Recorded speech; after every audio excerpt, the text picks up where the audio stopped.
नमस्ते मेरे प्यारे ऑडियंस, मैं हूं मनस्कांत मिश्रा। आपका बहुत बहुत स्वागत है मेरे चैनल परफ्यूम एनालिटिक्स में। आशा करता हूं आपकी जिंदगी में सब कुशल मंगल है।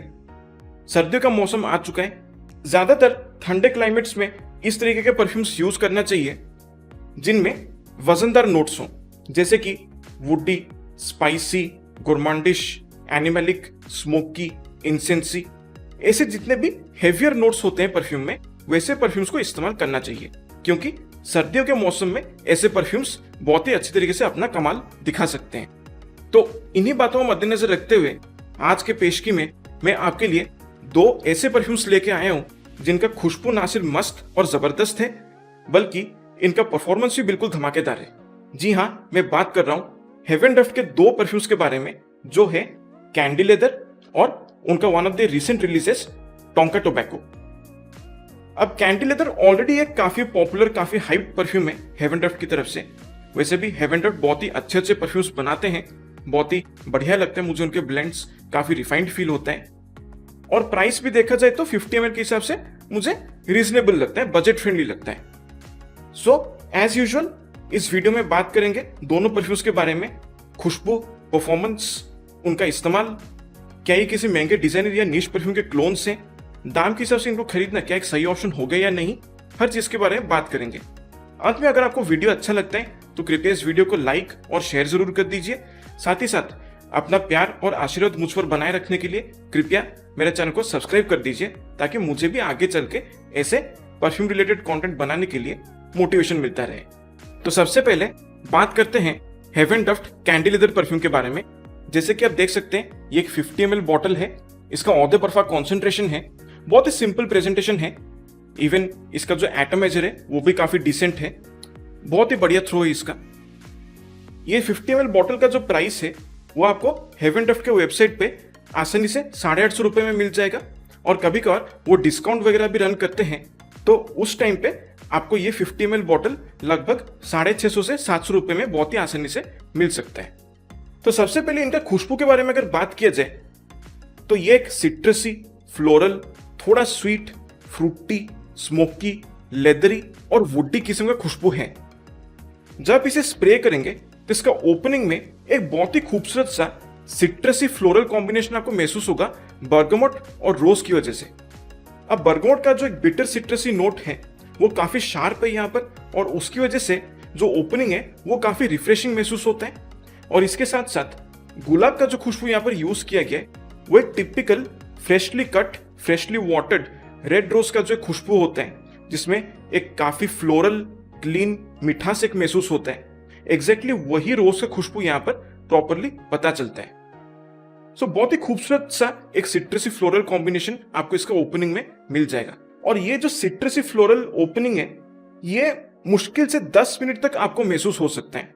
उसके बाद जब ये परफ्यूम धीरे धीरे सेटल होना शुरू करता है, तब क्या होता है, ये सिट्रसी फ्लोरल कॉम्बिनेशन जो है थोड़ा सा मेलोडन हो जाता है। इनफैक्ट मैं ये कहूंगा कि जो सिट्रसी नोट है बर्गमोट का वो पूरी तरह से चला जाता है। रोज का खुशबू रहता है वो थोड़ा सा मेलोडन महसूस होता है, लेकिन फिर भी नोटिसेबल रहता है। और जब ये परफ्यूम सेटल होना शुरू करता है तब जो खुशबू बहुत ज्यादा उभर कर बाहर आने लगता है वो है रास्पबेरी का। अब रास्पबेरी का जो खुशबू है वो बिल्कुल एक खट्टा मीठा किस्म का खुशबू है, बहुत ही फ्रूटी महसूस होता है।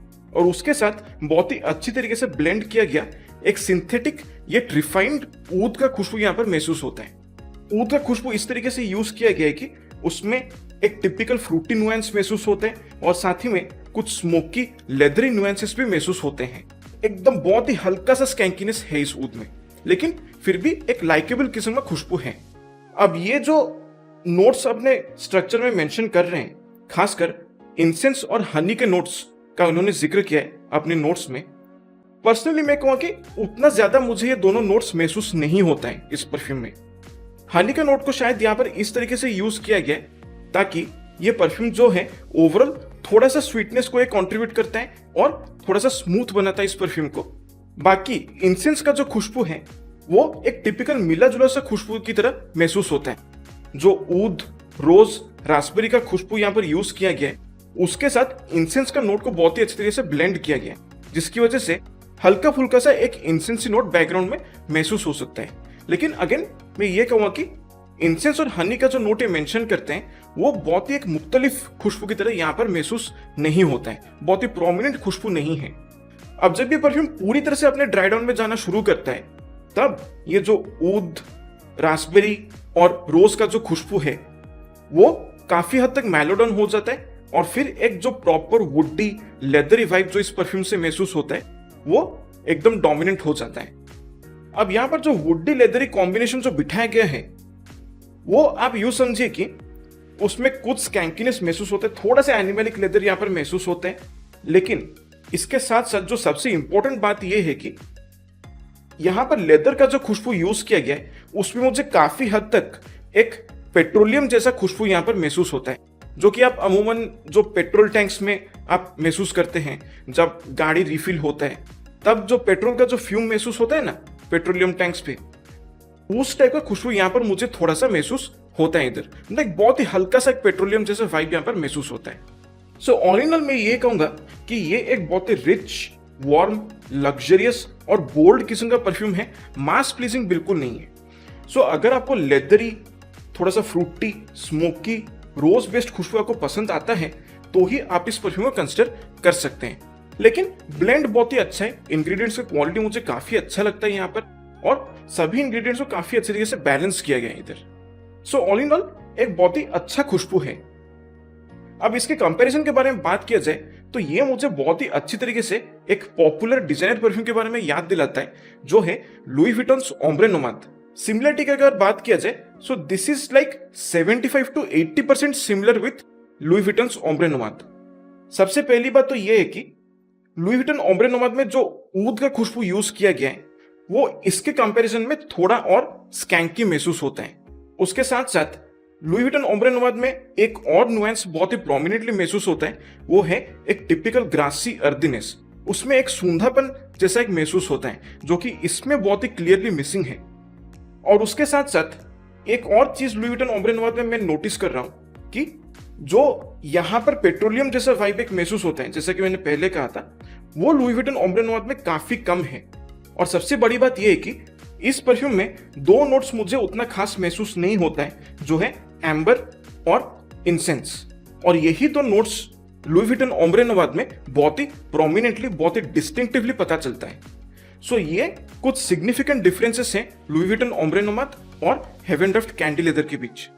Even Heaven Draft candy leather में मैंने जो कहा था ना एक जो पेट्रोलियम जैसा खुशबू महसूस होता है वो मुझे कुछ और परफ्यूम्स के बारे में याद दिलाता है, मसलन डियोर फ़ारेनहीट ईडीटी या फिर शेर्ज ऑफ अलेक्जेंड्रिया 2। उनमें जिस तरीके से जो गैसोलीन का वाइब यूज किया गया, जो पेट्रोल जैसे खुशबू को यूज किया गया वहां पर, एग्जैक्टली उसी तरीके से यहाँ पर यूज किया गया। इसके परफॉर्मेंस के बारे में अगर बात किया जाए तो बहुत ही कमाल परफॉर्मेंस मिलता है मुझे इस परफ्यूम से। स्किनर कपड़ों पे मिला के इससे टोटल मुझे ऑलमोस्ट 8.5 से 9 घंटे का लॉन्जेविटी आसानी से मिल जाता है। प्रोजेक्शन इसका बीस्ट मोड है, हमें ऑलमोस्ट 3.5 से 4 फीट की दूरी तक ये परफ्यूम प्रोजेक्ट करता है और बिल्कुल एक नोटिसेबल खुशबू है। शुरुआत के ऑलमोस्ट 1.5 से 2 घंटे तक ये परफ्यूम प्रॉपर्ली प्रोजेक्ट करता है।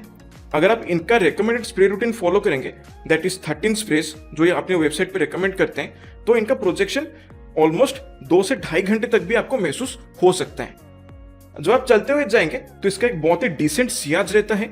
ऑलमोस्ट 3-3.5 फीट की दूरी से लोग इस परफ्यूम को बिल्कुल नोटिस कर सकते हैं। इसकी इंस्टॉल के बारे में बात किया जाए तो जैसा कि मैंने पहले ही कहा था, ये एक विंटर बेस्ड परफ्यूम है। ठंडे मौसम में ये परफ्यूम अपना कमाल दिखा सकता है। ओकेजन्स की अगर बात किया जाए तो ज्यादातर पार्टीज, वेडिंग्स, क्लबिंग ऐसे सिचुएशन के लिए ये एक बहुत ही खूबसूरत बजट फ्रेंडली ऑप्शन है।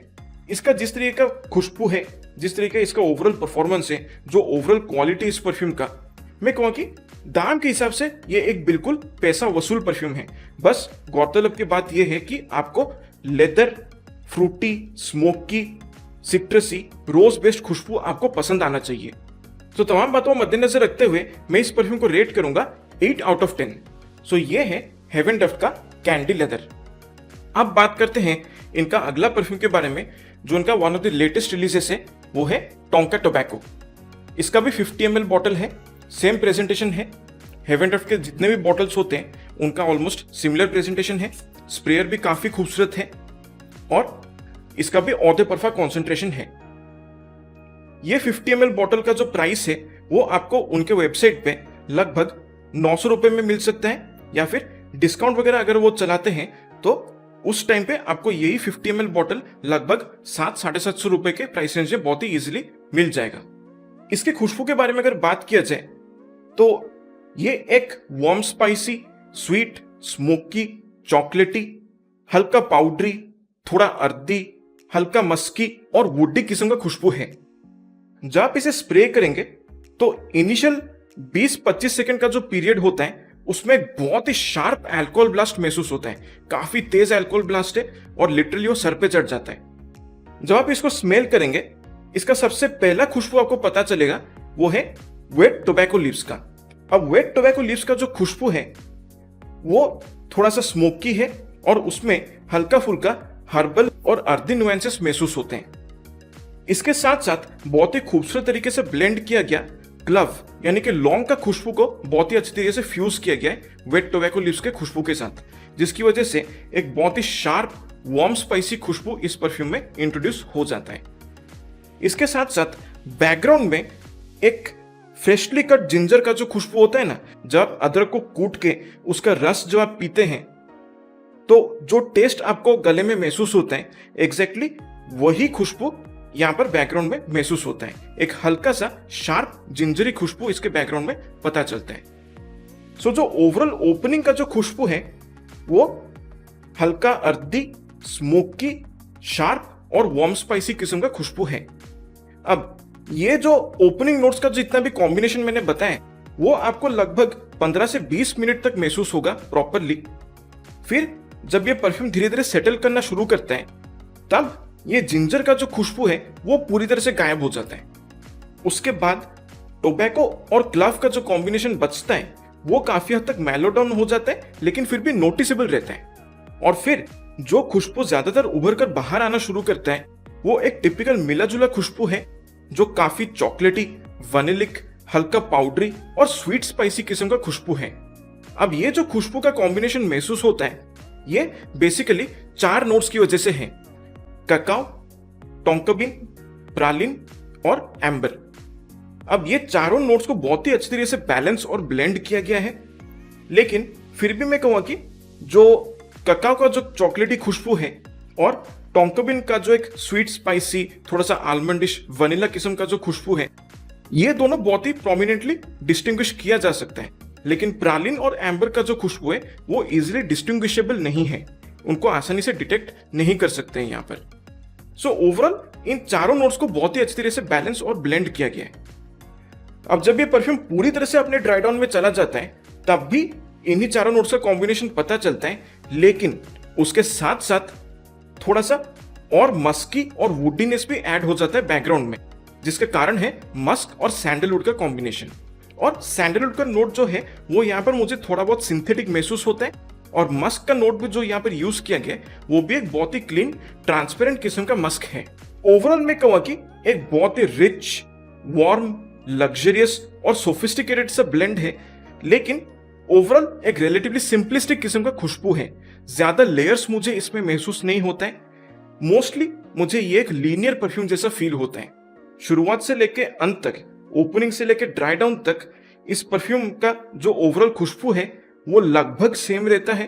थोड़ा बहुत जो नोट्स उसके बैकग्राउंड में है वो इधर उधर चेंजेस होता रहता है, लेकिन बहुत ही नोटिसेबल चेंजेस नहीं है।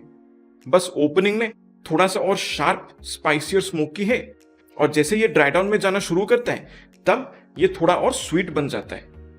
इसके साथ साथ कुछ और नोट्स हैं जिनका यहाँ पर जिक्र किया गया है, जैसे रोज, बर्गमो, लैब्डेनम। ये मुझे उतना प्रोमिनेंटली महसूस नहीं होता है। दरअसल रोज और बर्गमो का जो खुशबू है वो मुझे तभी महसूस होता है जब वो 20 से 25 सेकंड का जो इनिशियल अल्कोहल ब्लास्ट होता है ना, उसमें रोज और बर्गमोट का अंडरटोन मुझे पता चलता है। सो रोज और बर्गमोट का खुशबू को यहाँ पर ढूंढने के लिए आपको परफ्यूम को स्प्रे करते ही स्मेल करना होगा, वो अल्कोहल ब्लास्ट आपको बर्दाश्त करना होगा, नहीं तो वो रोज और बर्गमोट का खुशबू आपको पता ही नहीं चलेगा। सो लाइक जैसे ये अल्कोहल ब्लास्ट खत्म हो जाता है, ऑलमोस्ट 1 मिनट के अंदर वो रोज और बर्गमोट का जो अंडरटोन है वो चला जाता है पूरी तरह से। अब कंपैरिजन की अगर बात किया जाए तो ये एक बहुत ही पॉपुलर डिजाइनर परफ्यूम का क्लोन है जो है टॉम फोर्ड टोबैको वनी। लेकिन इसमें से मैं कहूँगा कि ऑलमोस्ट 90-95% सिमिलरिटी है टॉम फोर्ड टोबैको वनी के साथ। जो 5% डिफरेंसेस है वो मैं आपको बता देता हूँ। टॉम फोर्ड टोबैको वनी में क्या है, उसका जो ओपनिंग है वो काफी ज्यादा टोबैको और वनीला का नोट का कॉम्बिनेशन से बनता है, उसमें एक प्रॉपर वनीला का नोट पता चलता है। लेकिन यहां पर टोंका टोबैको में क्या है, वनीला का नोट को जिस तरीके से यूज किया गया वो ज्यादातर टोंका विंस की वजह से पता चलता है। So it is not a direct vanilla note that has been used over here. Tonka tobacco का जो ओपनिंग है, जो अल्कोहल ब्लास्ट पीरियड रहता है उसका शुरुआत में 20-25 सेकंड का, उसमें कुछ फ्रेश एलिमेंट्स महसूस होता है, जैसे कि मैंने अभी अभी कहा है, रोज और बर्गमोट का खुशबू यहाँ पर प्रॉपरली पता चल जाता है। लेकिन अल्कोहल ब्लास्ट खत्म होते ही वो दोनों खुशबू भी इस परफ्यूम से गायब हो ही जाता है, नोटिसेबल बिल्कुल नहीं होता। जबकि असली टॉम फोर्ड टोबैको वनी में कोई भी बर्गमो, रोज या फ्रेश एलिमेंट्स का जिक्र उसमें है ही नहीं। इसके साथ साथ टॉम फोर्ड टोबैको वनी का जो ड्राई डाउन है उसमें क्या है कि चॉकलेटी नोट्स थोड़ा सा मुझे कम महसूस होता है, यहां पर चॉकलेटी नोट्स मुझे ज्यादा महसूस होता है। उसके साथ साथ टॉम फोर्ड टोबैको वनी का जो ड्राई डाउन है उसमें कुछ ड्राई फ्रूट्स, कुछ नट्टी खुशबू महसूस होता है, जो कि यहां पर एब्सेंट है। मैं एक और बात यह कहूंगा कि अभी तक मैंने जितने भी टॉम फोर्ड टोबैको वनी के क्लोन्स मैंने ट्राई किया है, ये मुझे सबसे ज्यादा रिफाइंड लगता है और बहुत ही अच्छी तरीके से इसको बनाया गया है और काफी रिच और वेल ब्लेंडेड खुशबू मुझे लगता है। इसके परफॉर्मेंस के बारे में अगर बात किया जाए तो मुझे इससे काफी अच्छा परफॉर्मेंस मिल जाता है। स्किनर कपड़ों पे मिला के इससे लगभग 8-8.5 घंटे का लॉन्जिविटी आसानी से पता चल जाता है। और इसके साथ साथ प्रोजेक्शन जो है वो भी बीस्ट मोड है, हवा में मैक्सिमम 3-3.5 फीट की दूरी तक ये बहुत ही इजीली स्प्रेड करता है और लोगों को ये बिल्कुल नोटिसेबल होता है। थोड़ा सा मैच्योर मैस्कुलिन किस्म का खुशबू है। मोस्टली जो लोग 25 या 30 साल के ऊपर के जो लोग हैं उनके लिए ये एक बहुत ही मुनासिब ऑप्शन बन सकता है। और शुरुआत के ये परफ्यूम ऑलमोस्ट 1.5 से 2 घंटे तक ये प्रोजेक्ट करता है, फिर ये बहुत जल्दी एक स्किन सेंट में तब्दील हो जाता है और एक वेल डिफाइंड सेंट बबल आपके चारों तरफ ये क्रिएट कर देता है। फिर जब आप मूव करते हैं तो एक बहुत ही खूबसूरत सा सियाजी कैरी करता है। अगर आप चलते हुए जाएंगे तो ऑलमोस्ट 3-3.5 फीट की दूरी से लोग इस परफ्यूम को बहुत ही इजीली महसूस कर सकते हैं। इसके इस्तेमाल के बारे में बात किया जाए तो जाहिर सी बात है ये एक विंटर बेस्ड परफ्यूम है। ओकेजन्स की अगर हम बात किया जाए तो मुझे ये परफ्यूम बहुत ही रिच, बोल्ड और लग्जरियस लगता है, जिसकी वजह से मुझे इसमें से काफी फॉर्मल वाइब्स महसूस होता है। सो ज्यादातर business parties, black tie events, formal events या फिर अगर आप किसी क्लाइंट के साथ होटल डिनर में जा रहे हैं, ऐसे सिचुएशंस में इस परफ्यूम को इस्तेमाल करना बहुत ही बढ़िया है। इवन फेस्टिव सीजन्स में भी आप इसको यूज कर सकते हैं। साथ ही साथ विंटर में एक टिपिकल इवनिंग सेंट के हिसाब से भी आप इसको प्रॉपरली इस्तेमाल कर सकते हैं। बहुत ही खूबसूरत किस्म का खुशबू है, चाहे तो आप इसे अपना सिग्नेचर सेंट भी बना सकते हैं। सो ओवरऑल जैसे इसका क्वालिटी है, जैसे इसका खुशबू है, परफॉर्मेंस है, जिस तरीके से यहाँ पर इंग्रेडिएंट्स को यूज किया गया, I would say this is a completely value for money perfume. This is absolutely bang for the buck. If you like Tom Ford tobacco vanille perfume then this is an easy blind buy for you. So तमाम बातों को मद्देनजर रखते हुए मैं इस perfume को rate करूंगा 9 आउट ऑफ 10। बहुत ही खूबसूरत परफ्यूम है ये। तो इसी के साथ समाप्त होता है हेवन डफ्ट कैंडी लेदर और टोंका टोबैको परफ्यूम्स का रिव्यू। आशा करता हूं आपको मेरा ये वीडियो पसंद आया है। वैसे आपने अगर इन दोनों परफ्यूम्स को पहले से यूज किया है तो कृपया अपना एक्सपीरियंस मेरे साथ शेयर करें कमेंट्स में। हेवन डफ्ट में आपका सबसे फेवरेट परफ्यूम कौन सा है मुझे जल्द से जल्द बता दीजिए, ताकि मैं उनका रिव्यू करके आप तक पहुंचा सकूं। आपसे फिर मुलाकात होगा अगले वीडियो में। तब तक के लिए मेरे प्यारे ऑडियंस स्वस्थ रहिए, मस्त रहिए और खुशबूदार रहिए। नमस्कार।